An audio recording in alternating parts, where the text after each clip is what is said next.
अस्सलाम वालेकुम dear student, आज हम बात करेंगे वाइट ब्लड सेल्स मींस के ल्यूकोसाइट्स।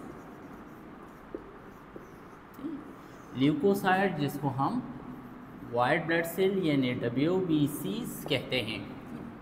वाइट ब्लड सेल या ल्यूकोसाइट को हम आज डिस्कस करेंगे। डियर स्टूडेंट, आज हम डिस्कस करेंगे ल्यूकोसाइट और white blood cell.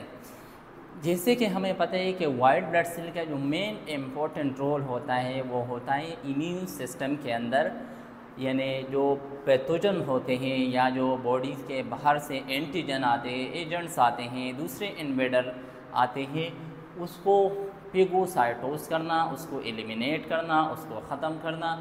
This is the main important physiological role of white blood cell.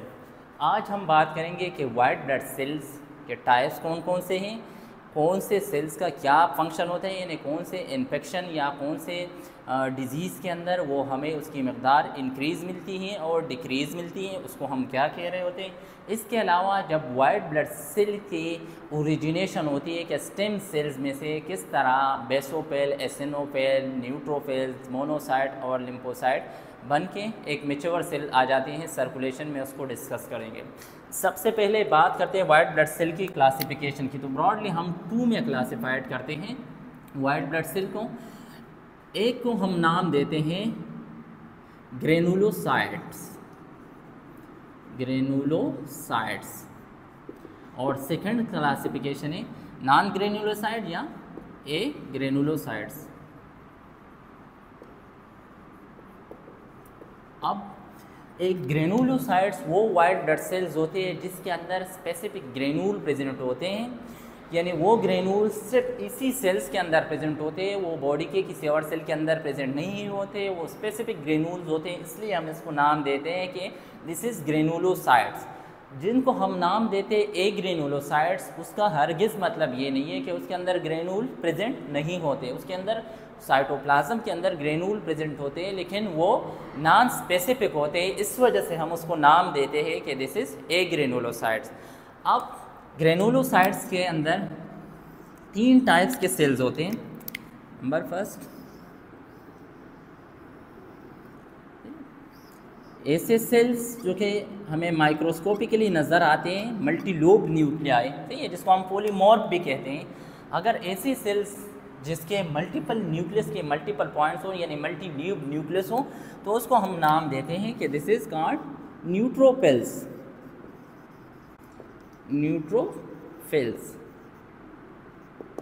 Second number cell जो इसके अंदर है उसको हम नाम देते हैं एसिनोफिल्स। अब एसिनोफिल सेल्स को अगर हम देखें तो रेड से बना देता हूँ, एसिनोफिल्स बाइलोब न्यूक्लियस। अब सेकंड नंबर और थर्ड सेल जो इस ग्रेनुलोसाइट के अंदर शामिल है उसको हम नाम देते हैं बेसोफिल। बेसोफिल्स के अंदर क्या होता है, बायलेटरल न्यूक्लियस या बाइलोब न्यूक्लियस। ठीक, अब इसको जब हम ग्रेनुलोसाइट्स कहते हैं तो इसके अंदर जो न्यूट्रोफिल्स है इसके अंदर ग्रेनूल्स होते हैं रेड कलर के प्लस ब्लू कलर के। इसकी साइटोप्लाज्म को जब हम अंडर माइक्रोस्कोप देखें तो इसके अंदर हमें acidic dye and basic dye नज़र आते हैं। सही, acidic plus basic dye. Eosinophil को जब हम देखें तो ये ओनली एसिडिक ग्रेनूल्स इसके अंदर हमें नज़र आते हैं, यानी ये एसिडिक डाई इसके कैरेक्टरिस्टिक्स होते हैं। तो इसके अंदर याद रखें एसिनोफिल्स के अंदर एसिडिक डाई। और basophils mean love for basic colour, और बेसिक कलर कौन सा है, ब्लू। इसके साइटोप्लाज्म के अंदर जो कलर होता है वो बेसिक डाई यानी ब्लू कलर, बेसिक डाई। अब अगर हम बात करें ए ग्रेनुलोसाइट्स के, तो इसके अंदर हमारे पास 2 टाइप्स हैं। एक को हम नाम देते हैं मोनोसाइट्स और नंबर सेकंड लिम्फोसाइट्स। लिम्फोसाइट्स। अब मोनोसाइट्स के जो सेल्स होते हैं, let's suppose this is monocyte cells, इसकी जो न्यूक्लियस होते हैं वो किडनी शेप्स की हमें नज़र आ रही होती है ज़्यादातर, ठीक है। इस टाइप के हमें इसके न्यूक्लियस नज़र आ रहा होता है अगर हम अंडर माइक्रोस्कोप देखें। और लिम्फोसाइट सेल के अगर हम कैरेक्टरिस्टिक्स पढ़ें तो दिस इज़ लिम्फोसाइट्स, इसके अंदर जो न्यूक्लियस होता है वो न्यूक्लियस ने सेल के ज़्यादातर पार्ट्स को घेर के रखा हुआ होता है। और कैरेक्टरिस्टिक्स इसके ये होते हैं कि यहाँ पे लिखें किडनी शेप न्यूक्लियस, ठीक है, तो मोनोसाइट होगा। लिम्फोसाइट हम उसको कहेंगे लेट्स सपोज के लार्ज न्यूक्लियस इसके कैरेक्टरिस्टिक होंगे, large nucleus plus least cytoplasm या less cytoplasmic content, cytoplasmic contents, ठीक, ये होंगे। अब ये तो हो गए हमारे पास टाइप्स के ग्रेनुलोसाइट्स। ग्रेनुलोसाइट्स में 3 सेल्स हैं, न्यूट्रोफिल्स है, एसिनोफिल्स है, बेसोफिल्स है। न्यूट्रोफिल्स के अंदर डबल कलर यानी बेसिक और एसिडिक डाई, तो हम इसको नाम देते हैं कि this is neutrophils. Acidic dye यानी एसिनोफिल्स, सही है, क्योंकि वो एसिडिक डाई लव कर रहा होता है, eosinophils. Basophilic mean basic dye यानी ब्लू कलर। मोनोसाइट के अंदर किडनी शेप न्यूक्लियस हमें मिलता है और लिम्फोसाइट्स के अंदर हमें लार्ज न्यूक्लियस मिलते हैं, वाइल लेस साइटोप्लाज्मिक कंटेंट मिलते हैं। डेफिनेटली अगर सेल का न्यूक्लियस ज़्यादा हिस्सा उसने घेरा हुआ है तो साइटोप्लाज्म के लिए हिस्सा कम हो जाएगा, तो लेस साइटोप्लाज्मिक कंटेंट होंगे। अब एक और चीज़ को हम डिस्कस करते हैं कि एक टर्म्स हम यूज़ करते हैं टोटल ल्यूकोसाइट काउंट, TLC, ठीक है, जिसके नॉर्मल रेंज हमारे पास 4000 से लेके 11,000 तक पर क्यूबिक मिलीमीटर होता है, ठीक है। इस TLC का मतलब ये होता है कि 1 ml ऑफ ब्लड में कितना amount of white blood sales है, ठीक है, यानी सबको मिला के कि 1 ml ऑफ ब्लड में यानी 1 क्यूबिक मिलीमीटर में कितना अमाउंट ऑफ पर या परसेंटेज या सेल्स है टोटल वाइट ब्लड सेल। एक वर्ड्स हम और यूज़ करते हैं क्लिनिकल सेटअप पे, डिफरेंशियल ल्यूकोसाइट काउंट, यानी आउट ऑफ 100 सेल्स, नहीं, आउट ऑफ DLC का मतलब होता है डिफरेंशियल ल्यूकोसाइट काउंट, ठीक है, आउट ऑफ 100 सेल्स, ठीक है। अगर हम 100 वाइट ब्लड सेल्स ले लें तो उसमें बेसोफिल, न्यूट्रोफिल, एसिनोफिल, लिम्फोसाइट और मोनोसाइट की परसेंटेज क्या होगी, ठीक है। तो नॉर्मली हमें ये जानना ज़रूरी है कि इन सब सेल की अगर हम बात करें, ठीक है, कि अगर हमारे पास 100 वाइट ब्लड सेल्स हो तो उसमें न्यूट्रोफिल्स कितने होंगे, बेसोफिल्स कितने होंगे, एसिनोफिल्स कितने होंगे, मोनोसाइट एंड लिम्फोसाइट्स कितने होंगे। तो neutrophils normally 40 to 75% out of 100 white blood cell, यानी इसकी परसेंटेज कितनी है, अगर हम 100 वाइट ब्लड सेल की बात करें तो उसमें 40 to 75% क्या होंगे, वाइट ब्लड सेल्स होंगे। अब अगर हम इसकी बात करें एसिनोफिल्स की तो इसकी परसेंटेज होती है 1 to 6% हमारे पास एसिनोफिल्स होंगे, और बेसोफिल्स हमारे पास 0 to 2% बेसोफिल्स होते हैं। यानी सम टाइम हम अगर डिफरेंशियल ल्यूकोसाइट काउंट करते हैं तो उसमें बेसोफिल 0 भी आ जाते हैं, सही है, लेकिन 1 to 2 रेशो लीस्ट रेशो है। अगर हम मोनोसाइट्स को देखें, सही है, अच्छा ये 3 हमने याद रखनी है कि इस 3 के अंदर जो कि एक एसिडिक डाई को पकड़ रहा होता है, सही है, जिसको हम न्यूट्रोफिल्स कहते हैं और जिसकी परसेंटेज कितनी है 40 to 70%। उसके बाद हमने एसिनोफिल्स को डिस्कस किया, एसिनोफिल एसिडिक डाई और 1 to 6%। बेसोफिल हमारे पास बेसिक डाई है और वो 0 to 2% है। अब अगर हम मोनोसाइट्स की बात करें तो मोनोसाइट हमारे पास मोनोसाइट की अगर बात करें 2 to 10% हमारे पास मोनोसाइट्स होते हैं। अगर हम लिम्फोसाइट्स की बात करें तो 10 to 40% हमारे पास लिम्फोसाइट्स होते हैं, ठीक है। ये तो हो गई इसकी परसेंटेज यानी डिफरेंशियल ल्यूकोसाइट्स। अब अगर किसी की 40 से कम है, लेट्स सपोज न्यूट्रोफिल हमने चेक किए और 40% से कम है, तो उसको हम कहते हैं न्यूट्रोपीनिया, क्लियर। अगर 75% से न्यूट्रोपीनिया मीन डिक्रीज न्यूट्रोफिल, अगर इंक्रीज है 75% से इंक्रीज है, ठीक है। अगर इंक्रीज होंगे न्यूट्रोफिल्स तो तब हम क्या कहेंगे, न्यूट्रोफिलिया, न्यूट्रोफिलिया। क्लियर। अब एसिनोफिल्स की तरफ आ जाएं। अगर एसिनोफिल की मकदार डिक्रीज हो तो हम एसिनोपीनिया, इसका मतलब डिक्रीज। अगर इंक्रीज हो तो हम एसिनोफिलिया। क्लियर। यानी डिक्रीज होंगे तो एसिनोफिलिया कहेंगे और एसिनोपीनिया कहेंगे। अगर इंक्रीज होंगे तो हम उसके लिए वर्ड यूज़ करते हैं कि एसिनोफिलिया है, मीन्स के एसिनोफिल्स की मकदार इंक्रीज है। सिमिलर यहाँ पे अगर हम बेसोफिल्स की बात करें, अगर मकदार डिक्रीज हो तो हम बेसोपीनिया, मीन्स के डिक्रीज। अगर इंक्रीज हो बेसोफिल की मकदार इंक्रीज हो तो हम वर्ड यूज़ करेंगे बेसोफिलिया। ठीक। इस तरह अगर हम मोनोसाइट पे आ जाए, यहाँ पे स्लाइटली टर्म्स हम चेंज करते हैं। अगर मोनोसाइट इंक्रीज है, ठीक है, तो उसको हम कहते हैं मोनोसाइटोसिस। और इस तरह अगर लिम्फोसाइट इंक्रीज हो, ठीक है, अगर इंक्रीज हो जाए तो हम उसको लिम्फोसाइटोसिस कहते हैं। नहीं, उसको हम नाम देते हैं कि दिस इज कॉल्ड लिम्फोसाइटोसिस। अब नेक्स्ट हम बात करेंगे कि किन से डिजीज़, कौन सी कंडीशन के अंदर न्यूट्रोफिल्स इंक्रीज होते हैं, एसिनोफिल्स इंक्रीज होते हैं, बेसोफिल, मोनोसाइट और लिम्फोसाइट इंक्रीज होते हैं। तो सबसे पहले न्यूट्रोफिल्स की बात करते हैं।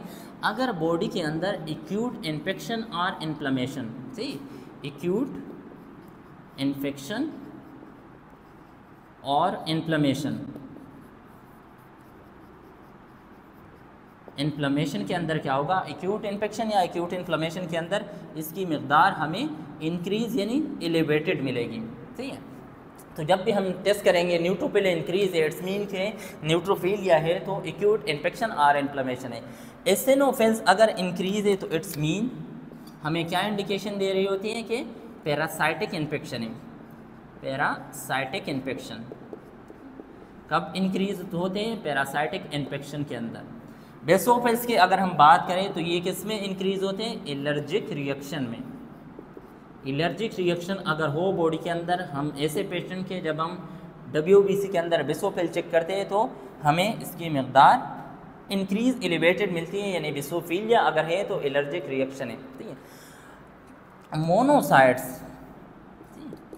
मोनोसाइट अगर हम देखें तो ये पैरासाइटिक इन्फेक्शन के अंदर इंक्रीज, पैरासाइटिक इन्फेक्शन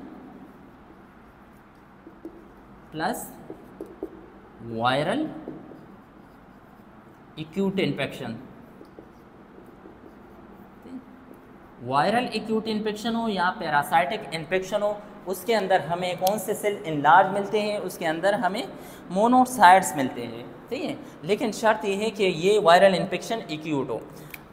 अगर क्रोनिक वायरल इन्फेक्शन हो, ठीक है, लेट सपोज है कि अगर किसी की लिम्फोसाइट्स इंक्रीज है, ठीक है, लिम्फोसाइट्स इंक्रीज है, तो क्रोनिक इन्फेक्शन या क्रोनिक वायरल इन्फेक्शन या chronic parasitic infection, viral infection.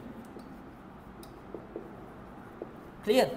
ये तो हो गए इसके जनरल ओवरव्यू के न्यूट्रोफिल, एसिनोफिल, बेसोफिल, मोनोसाइट्स और लिम्फोसाइट्स। फिर हमने डिस्कस किया कि TLC का क्या मतलब होता है। अगर वाइट ब्लड सेल इंक्रीज है तो इसका मतलब हम उसको कहते हैं, वर्ड यूज़ करते हैं ल्यूकोसाइटोसिस। ठीक है। अगर total white blood cell increase है तो इसका मतलब ल्यूकोसाइटोसिस। अगर वाइट ब्लड सेल डिक्रीज है तो इसका मतलब ल्यूकोपीनिया। क्लियर। अब न्यूट्रोफिल्स के बारे में हमने बात की, उसकी परसेंटेज, डाइज, कौन सी कंडीशन के अंदर ये इंक्रीज होते हैं। फिर हमने एसिनोफिल्स की बात की थी, बेसोफिल्स की बात की थी, मोनोसाइट और लिम्फोसाइट्स।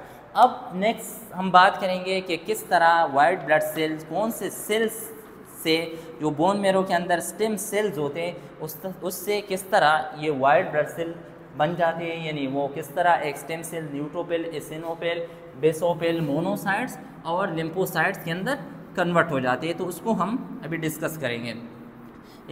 हम सबको पता है कि बोन मेरो कहाँ होता है।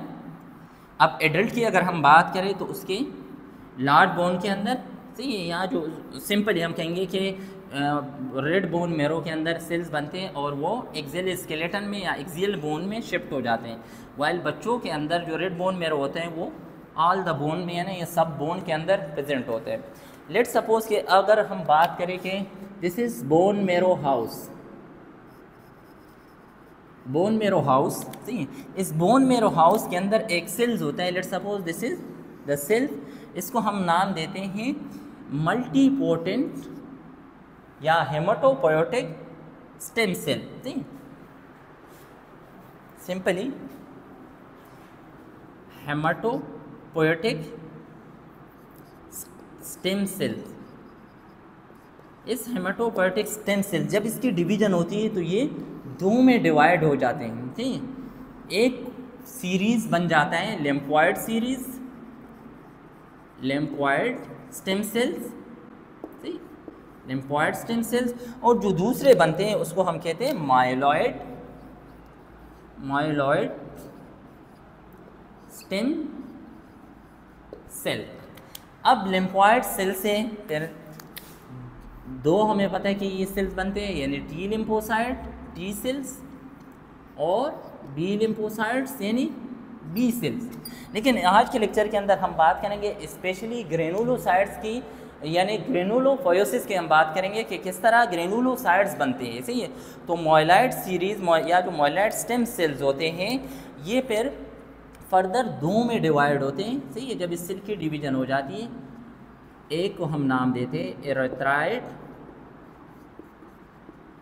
एरिथ्रॉइड मैक्रोलाइड सीरीज, मैक्रोलाइड सीरीज, यानी एरिथ्रॉइड से फिर बाद में रेड ब्लड सेल आरबीसीज बन जाते हैं और मैक्रोलाइड से प्लेटलेट्स, प्लेटीलेट्स बन जाते हैं, ठीक है। जो मॉयलाइड सीरीज है इससे सेल्स बनते हैं, ठीक है। एक सेल्स उसको हम कहते हैं colony forming CFU, colony forming unit granulocytes monocytes, यानी सिंपल से हेमाटोपोएटिक स्टेम सेल की डिवीजन हो गई, दो सेल्स बन गए, लिम्फॉइड सेल स्टेम सेल और माइलॉइड स्टेम सेल। अब लिम्फॉइड स्टेम सेल से टी लिम्फोसाइट और बी लिम्फोसाइट बन जाते हैं, ठीक है। वाइल जो माइलॉइड स्टेम सेल्स हैं वो फर्दर दो में डिवाइड हो जाती हैं, एक को हम नाम देते हैं एरिथ्रॉइड मैक्रोलाइड सीरीज, यानी आरबीसी और प्लेटलेट्स उससे बन जाते हैं, वाइल जो दूसरा है उससे क्या बन जाते हैं colony forming unit granulocyte monocyte. इस सेल की जब फर्दर डिवीजन हो जाती है तो ये दो में डिवाइड हो जाते हैं, यानी colony forming unit granulocytes, granulocytes, और जब इनअदर सेल्स कौन सा बनता है colony forming unit monocytes, clear. और ये कौन सा सेल बना, this is colony forming unit granulocyte. इसी है कि बोन मेरो के अंदर स्टेम सेल्स होते हैं, उसको हम नाम देते हैं हेमाटोपोएटिक स्टेम सेल। दो में डिवाइड हो जाते हैं, दो सीरीज बनते हैं, lymphoid series and myeloid series.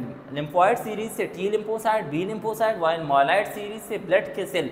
अब myeloid stem cells further divide हो जाते हैं तो एक एरिथ्रॉइड मैक्रोलाइड सीरीज जिसमें रेड ब्लड सेल और प्लेटलेट्स बनते हैं, वाइल जो दूसरे सेल्स है उसको हम नाम देते हैं colony forming unit granulocytes monocyte. वो फर्दर दो में डिवाइड हो जाते हैं, एक में कॉलोनी फॉर्मिंग यूनिट ग्रेनुलोसाइट्स बनते हैं और दूसरे से कॉलोनी फॉर्मिंग यूनिट कौन से बनते हैं मोनोसाइट्स। अब इससे ये वाले जो सेल्स होते हैं ये फर्दर डिवाइड होते हैं 3 में, ठीक है। यानी एक से एसिनोफिल बनेगा, दूसरे से न्यूट्रोफिल और थर्ड से बेसोफिल, ठीक है। Let's suppose this is basophilic pathway, this is eosinophilic pathway, ठीक है, आखिर में एसिनोफिलिक। और यहाँ पे हम बात करेंगे कि दिस इज न्यूट्रोफिलिक पाथवे, ठीक है, यानी इस वाले सेल से फिर न्यूट्रोफिल्स ये फर्दर 3 में डिवाइड होते हैं और उससे ग्रेनुलोसाइट्स बनते हैं। जब भी न्यूट्रोफिल्स की अगर हम बात करें तो जब ये फुल्ली मैच्योर होता है, सही है। लेट्स सपोज मैं सिर्फ एक न्यूट्रोफिल्स को शो करता हूँ। सबसे पहले न्यूट्रोफिल्स, और यहाँ देखें, ठीक है, यहाँ मैं लिख देता हूँ मैच्योर न्यूट्रोफिल्स, सही। ये 6 स्टेजेस में से गुजरता है तब जाके ये फुल्ली और मैच्योर न्यूट्रोफिल्स बन जाते हैं। जो इसका पहला वाला स्टेज होता है उसको हम कहते हैं मायोब्लास्ट। लेट्स सपोज के this is the first stage, of neutrophils, और इसको हम नाम देते हैं मायोब्लास्ट सेल्स। ठीक, अब इस मायोब्लास्ट सेल्स के अंदर क्या होता है कि इसके अंदर नॉन स्पेसिफिक ग्रेन्यूल्स इसके अंदर प्रेजेंट होते हैं, और जो क्रोमैटिन मटेरियल होते हैं वो लूज होते हैं, वो ज़्यादा डेंस नहीं होते, और जो ग्रेन्यूल प्रेजेंट होते हैं वो इसके अंदर नॉन स्पेसिफिक्स होते हैं। फिर थोड़ा टाइम जब गुजर जाते हैं तो अनदर स्टेज, ये नंबर 1, ठीक है, थोड़ा टाइम गुजर जाते हैं तो ये स्टेज नंबर 2 में जंप कर जाती है। स्टेज नंबर 2 के अंदर क्या होता है कि इसके सेमिलर न्यूक्लियस या क्रोमैटिन मटेरियल, ठीक है, इस तरह की लोज, और इसके अलावा इसके अंदर परामरिक ग्रेन्यूल्स आ जाते हैं। ठीक है, उसको हम परामरिक ग्रेन्यूल या इज़ोरोफेरिक ग्रेन्यूल्स भी कहते हैं। सही है, और फर्स्ट स्टेज को हम कहते हैं मायोब्लास्ट, और जो सेकंड नंबर स्टेज है उसको हम कहते हैं pro myoblast. Second number stage pro myoblast cell. Clear. अब थर्ड स्टेज जो इसका होता है, जैसे थर्ड स्टेज, इस स्टेज के अंदर क्या होता है कि दिस इज़ न्यूक्लियस, और इसके अंदर अब परामरी ग्रेन्यूल्स यानी पी और प्लस सेकेंडरी ग्रेन्यूल्स भी आ जाते हैं, जो कि उसके लिए न्यूट्रोफिल्स के लिए स्पेसिफिक्स होते हैं। तो ये वो वाले ग्रेन्यूल्स आ जाते हैं इस स्टेज नंबर 3 के अंदर, उसको हम कहते हैं माइलोसाइट्स, माइलोसाइट सेल्स। अब ये जो 3 स्टेजेस हैं, सही, 1 से लेके अप टू 3, इसको हम नाम देते हैं कि this is proliferative stage, proliferative cells, यानी इस सेल के अंदर प्लूरिफरेशन यानी माइटोसिस प्रोसेस डिवीजन होती है। और ये कितना टाइम लेते हैं, एक न्यूट्रोफिल जब इस स्टेज से यहाँ तक पहुँचते हैं 7 डेज। क्लियर। अब नंबर नेक्स्ट जिसको हम कहते हैं 4 नंबर स्टेज, 4 नंबर स्टेज को हम नाम देते हैं, जैसे कि स्टेज नंबर 1 है मायोब्लास्ट है, सही है, नाम इसीलिए याद रखना। उसके बाद प्रो मायोब्लास्ट है, और स्टेज नंबर 3 जो है वो हमारे पास मायोब्लास्ट है, और जो स्टेज नंबर 4 है उसको हम कहते हैं मेटालोसाइट सेल्स। क्लियर। अब इसके अंदर क्या होता है कि इसके अंदर भी सेकेंडरी ग्रेन्यूल्स आ जाते हैं, ठीक है, और थोड़ा टाइम और गुजर जाते हैं तो ये सेल कन्वर्ट हो जाती है स्टेज नंबर 5 में। स्टेज नंबर 5 को हम नाम देते हैं स्टेप सेल्स, ठीक है, स्टेप सेल्स। अब स्टेप सेल्स, ठीक है, ये तकरीबन फुल्ली मैच्योर होते हैं, और इसके अंदर secondary granules plus basic granules इसके अंदर आ जाते हैं। और जो नेक्स्ट स्टेज होता है उसको हम नाम देते हैं कि दिस इज़ न्यूट्रोफिल, जिसके बायोलूब न्यूक्लियस, जिसके अंदर बेसिक, क्लियर, बेसिक और एसिडिक डाई प्रेजेंट होता है। तो इस स्टेजेस में से गुजरते हैं। सिमिलर स्टेजेस इसमें से भी इसिनोफिल और बेसोफिल्स के सेल भी इसमें से गुजरते हैं। यहाँ पे इस वाले स्टेज को हम नाम देते हैं this is non proliferative stage. इसको हम कहते हैं नॉन प्रोलिफरेटिव स्टेज, ये मीन्स के अंदर नो माइटोसिस। क्लियर। अब नेक्स्ट हम बात करेंगे लाइफ स्पेन की। क्लियर, कि किस तरह लाइफ स्पेन है।